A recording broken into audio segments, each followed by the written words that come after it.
Hello students, welcome back once again to my channel Incredible Scholars, जिसमें हम discussion कर रहे हैं क्लास 9th हिस्ट्री का third chapter Nazism and the rise of Hitler. अपने पिछले वीडियो में हमने डिस्कस किया था about how Hitler rose to power in Germany, किस तरह से हिटलर जर्मनी के अंदर पॉपुलराइज हुआ, उसकी नाजी पार्टी पॉपुलराइज हुई। इस सेक्शन में, इस वीडियो में हम बेसिकली डिस्कस करने वाले हैं कि हिटलर ने किस तरह से डेमोक्रेसी को जर्मनी के अंदर डिस्ट्रॉय किया, how he destroyed democracy in Germany. तो जैसा कि हमने डिस्कस किया था कि 1928 तक Nazi party was not the major party in the German parliament Reichstag. इसका वोट शेयर 1928 के इलेक्शंस में केवल और केवल 2.6% था, जो 1932 तक आते आते करीब 37% हो चुका था। That means Nazi party had emerged as one of the major party, the single largest party in the German parliament Reichstag. क्यों? ऑलरेडी वी हैड डिस्कस्ड, हम लोगों ने पहले भी डिस्कस किया था कि किस तरह से नाजीज ने मीडिया को बहुत स्किलफुली यूज किया लोगों को यह विश्वास दिलाने के लिए कि हिटलर एक मसीहा है जो लोगों को उनकी परेशानियों से आजाद कराने आया है। जहां पर हिटलर ने लोगों को यह प्रॉमिस किया था कि अगर उसकी पार्टी पावर में आती है तो वो ट्रीटी ऑफ वर्साइल्स को नहीं मानेगा, वो हर तरीके के फॉरेन इन्फ्लुएंस को खत्म कर देगा, जिन लोगों के पास एम्प्लॉयमेंट नहीं है, रोजगार नहीं है, उनको वो एम्प्लॉयमेंट देगा। जर्मनी का वो फिर से रीमिलिटराइजेशन करेगा, जर्मनी से वो सारी टेरिटरीज जो उससे छीन ली गई हैं वो वापस जर्मनी को दिलाएगा, और एक तरह से आप कहें तो वो एलाइज से जर्मनी के साथ जो उन्होंने अन्याय किया है उसका वो बदला लेगा। उसने लोगों को यह विश्वास दिलाने के लिए कि उसका सपोर्ट लगातार बढ़ रहा है, लोगों की एक इमेजिनेशन को कैप्चर करने के लिए उसने दिखावे भी किए, जहां पर हमने डिस्कस किया था कि बड़ी बड़ी रैलीज जो हैं वो ऑर्गेनाइज की गई, जहां पर बैनर्स लहराए गए स्वास्तिक के साथ, red banners with swastika, Nazi salute, ritualised round of applause, ये सब उसके जो पॉलिटिक्स थी, दिखावे की जो एक राजनीति थी, पॉलिटिक्स थी, उसका ये सब पार्ट थे। On 30th of January 1933, the President Hindenburg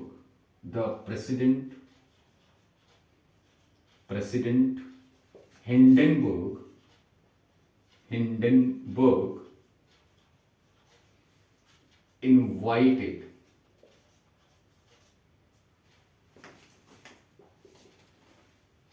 Hitler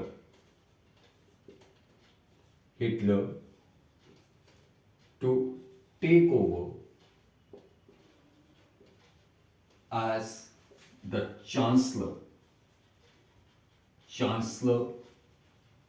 of Germany, या हम ऐसे भी कहें कि 30 जनवरी 1933 जर्मनी के जो राष्ट्रपति थे हिंडनबर्ग, उन्होंने हिटलर को इनवाइट किया, एक तरह से उनको ऑफर दिया to take the post of chancellor of Germany. Chancellor of Germany that means the highest post of cabinet within Germany. एक तरह से आप कह सकते हो, you can compare the chancellor of Germany with the prime minister of India. जिस तरह से प्राइम मिनिस्टर जो है वो हाईएस्ट पोस्ट होती है विद इन द कैबिनेट और with in the council of ministers in India, उसी तरीके से the post of chancellor in Germany, it is the highest post with in the German cabinet. Hitler ने उसके offer को, यानी कि प्रेसिडेंट के ऑफर को उसने एक्सेप्ट किया and once rose to power, the Nazis they now set to dismantle or destroy democracy within Germany and to reshape the German politics, the German nation in their own ways.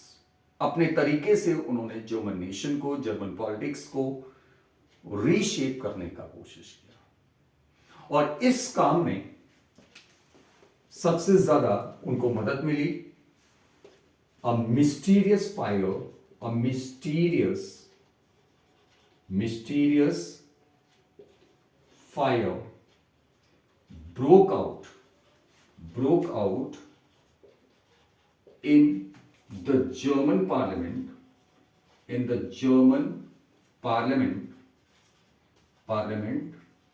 Reichstag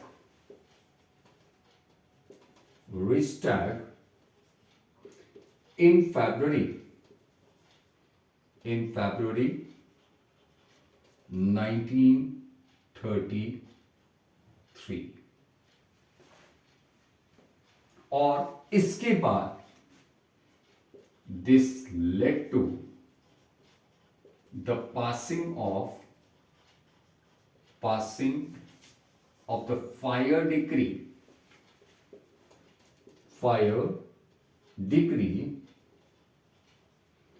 on 28 February 1933। 28 फरवरी 1933 सबसे पहले क्या होता है कि हमारे एक रहस्यमयी, आज तक इसका कारण नहीं पता लग पाया कि जर्मन पार्लियामेंट के अंदर आग किसने लगाई। और कुछ हिस्टोरियंस का तो ये भी मानना है कि नाजीज ने पॉपुलैरिटी को गेन करने के लिए, पावर को कंट्रोल करने के लिए, लोगों के सिविक राइट्स को सस्पेंड करने के लिए इस आग को खुद उन्होंने जर्मन पार्लियामेंट में लगाया था। जर्मन पार्लियामेंट में आग लगती है फरवरी 1933 में और इसके बाद 28 फरवरी 1933 Hitler passed the fire degree order. एक फायर डिग्री ऑर्डर जो है वो पास किया जाता है। Through this order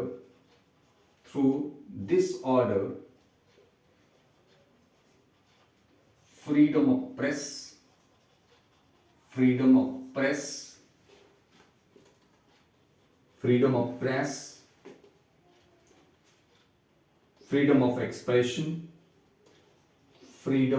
of expression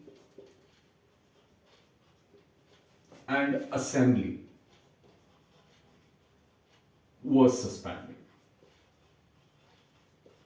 यानी कि यहां पर अब देखिए हिटलर किस तरह से अब डेमोक्रेसी को डिस्ट्रॉय कर रहा है। अब कोई भी इस ऑर्डर के बाद कोई भी उसकी गवर्नमेंट को क्रिटिसाइज नहीं कर सकता था, क्योंकि उसने फ्रीडम ऑफ एक्सप्रेशन उनसे छीन लिया। फ्रीडम ऑफ प्रेस उसको भी छीन लिया था, यानी कि प्रेस अब उसके गवर्नमेंट के एक्शन को क्रिटिसाइज नहीं कर सकती थी।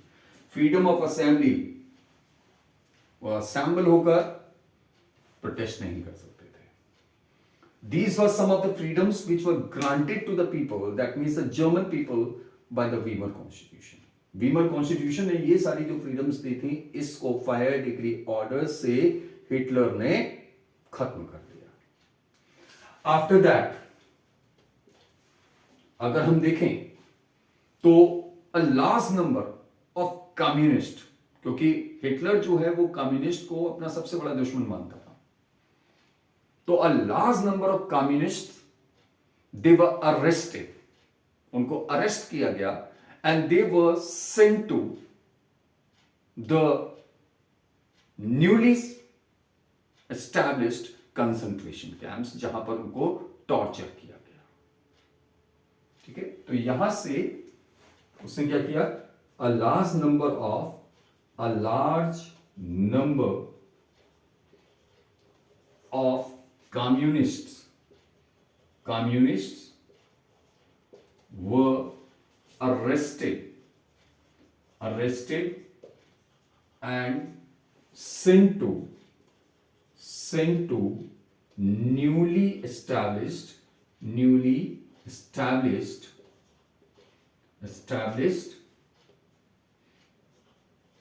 concentration camps.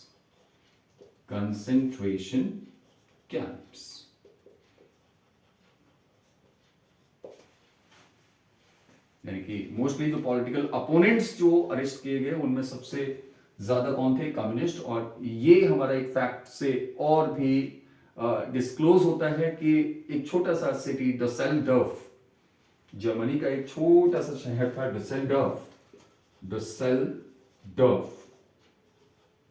इस छोटे से शहर के अंदर 6808 people were arrested.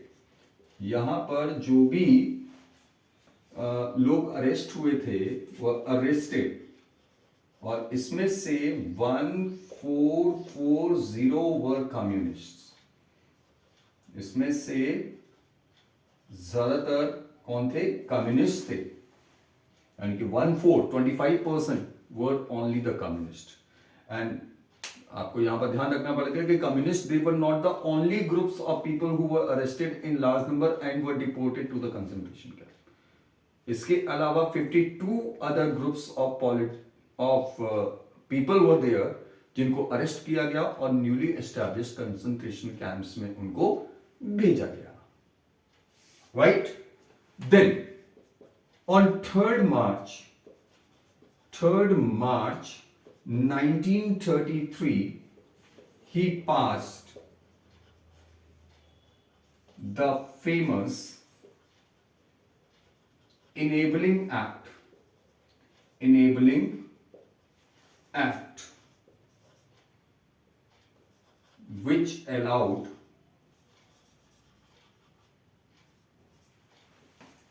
Hitler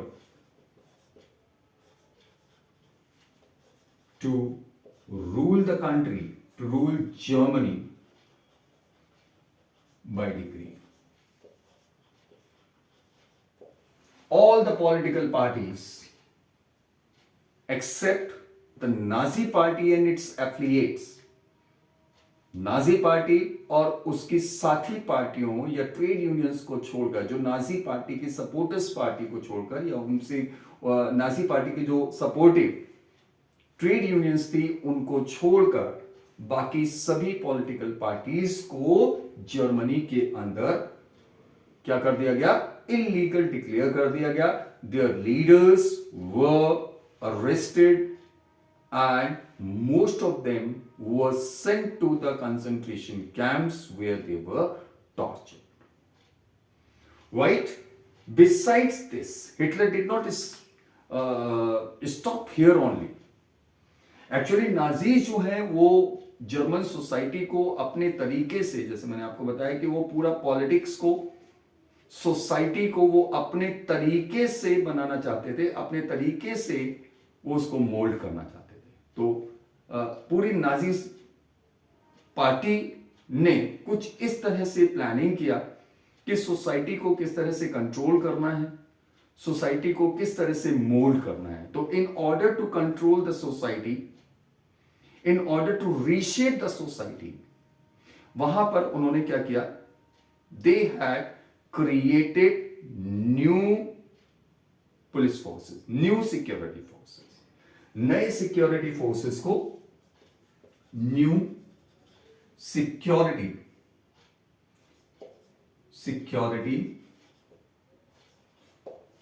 and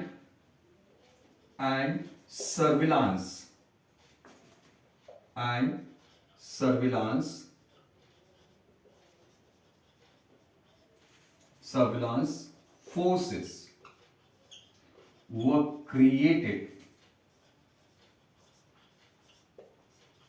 to control and order the society in the ways the Nazis wanted. Nazis जिस तरह की सोसाइटी चाहते थे, उस सोसाइटी को अचीव करने के लिए, उसको कंट्रोल करने के लिए उन्होंने स्पेशल सिक्योरिटी फोर्सेस और सर्विलांस फोर्सेस उन्होंने क्रिएट किया.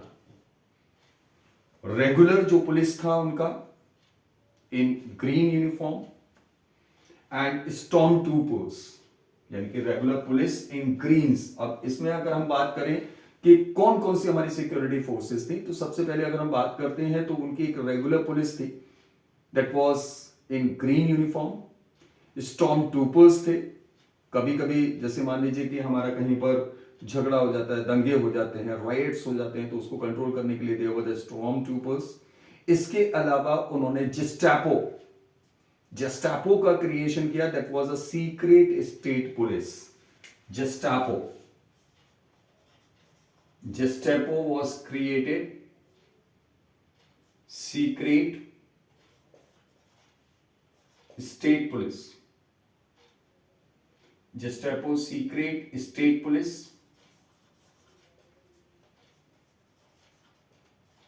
इसको उन्होंने क्रिएट किया.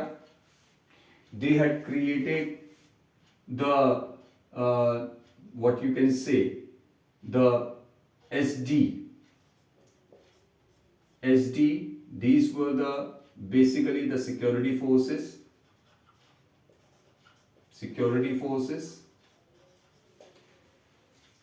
इसके अलावा उन्होंने they had created the criminal police उन्होंने क्रिएट किया. ठीक है. तो और इसके साथ साथ उन्होंने SS, एक और जो उनका क्रिएशन था दैट वाज ऑफ SS. ये बेसिकली हमारा प्रोटेक्शन स्क्वाड था. This was a protection squad.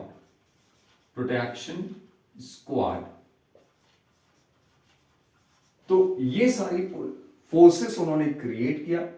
और ये जो स्पेशल फोर्सेस थी, सर्विलांस फोर्सेस थी या पुलिस फोर्सेस थी, they were given some extra constitutional powers. उनको एक्स्ट्रा कॉन्स्टिट्यूशनल पावर्स दी गई थी, अतिरिक्त उनको शक्तियां दी गई. ये लोग किसी को भी अरेस्ट कर सकते थे जिसको भी उन्हें लगता था कि somebody was suspected of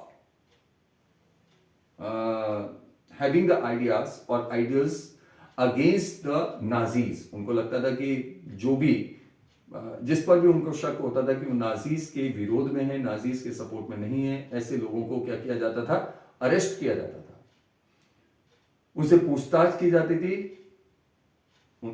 that means उनका इंटरोगेशन होता था.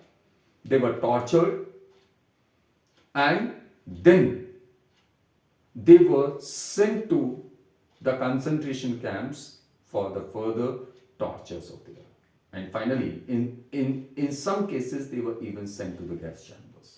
तो इस तरह से हम देखते हैं कि जर्मनी के अंदर हिटलर ने एक बार जब उसके हाथ में चांसलरशिप यानी कि हाईएस्ट पोजीशन आ गई, सत्ता की हाईएस्ट पोजीशन को जब उसने एक्वायर कर लिया, तो उसका एक ही मेन मकसद था कि किसी भी तरह से अब जर्मनी की सोसाइटी, उसकी पॉलिटिक्स को अपने हिसाब से मोल्ड किया जाए, उसको पूरी तरह से कंट्रोल किया जाए और अल्टीमेटली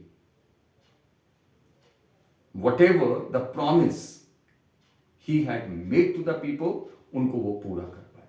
और साथ ही साथ उसने लोगों के सभी सिविक राइट्स, उस जो भी उनके बेसिक राइट्स थे, उसको सस्पेंड कर दिया, उसको उसने खत्म कर दिया. लोग न तो अब वहां पर फ्रीडम ऑफ प्रेस थी, यानी कि मीडिया गवर्नमेंट को क्रिटिसाइज नहीं कर सकता था. लोग, उनके पास फ्रीडम ऑफ एक्सप्रेशन नहीं थी. हिटलर के खिलाफ या नाजी पार्टी के खिलाफ वो कुछ भी नहीं बोल सकते थे. Another thing that the people they could not assemble, they could not organize the protests against the government. और लोगों पर नजर रखने के लिए यहां पर मतलब आप कह सकते हो कि लोगों में एक डर पैदा कर दिया गया by creating the special forces, जिसमें हमारा जस्टैपो थी, सीक्रेट स्टेट पुलिस, जिसमें हमारा एसडी था, सिक्योरिटी फोर्स, जिसमें हमारा एसएस था, जो हमारा प्रोटेक्शन बेसिकली स्क्वाड था, और साथ में क्रिमिनल पुलिस थी। और इन सभी न्यूली क्रिएटेड जो फोर्सेस थी, they were given some extra constitutional powers. वो किसी को भी अरेस्ट कर सकती थी, उनको टॉर्चर कर सकती थी, उनका इंटेरोगेशन कर सकती थी, और फाइनली उनको कंसंट्रेशन कैंप्स में भी भेजा जा सकता था, जहां से उनको डिपोर्ट कर दिया जाता था गैस चैम्बर्स के लिए। So this was how Hitler had destroyed the democracy. तो ये सारे पॉइंट्स आप इंक्लूड कर सकते हैं। You can have the question, how did Hitler destroy democracy in Germany? तो you can include all these points in your answer. So this is what about the destruction of democracy. Now children, I hope that you like my video. मुझे उम्मीद है कि पूरा आपका video ये पसंद भी आया होगा. And if you like my video, just put a comment in the comment box. और अल्टीमेटली अगर आपको ये वीडियो अच्छा भी लगा हो तो you can just subscribe my channel Incredible Scholars and press the bell icon so that you can get the notifications in future whenever a new video related to your subject matter is uploaded. Thank you and have a happy learning.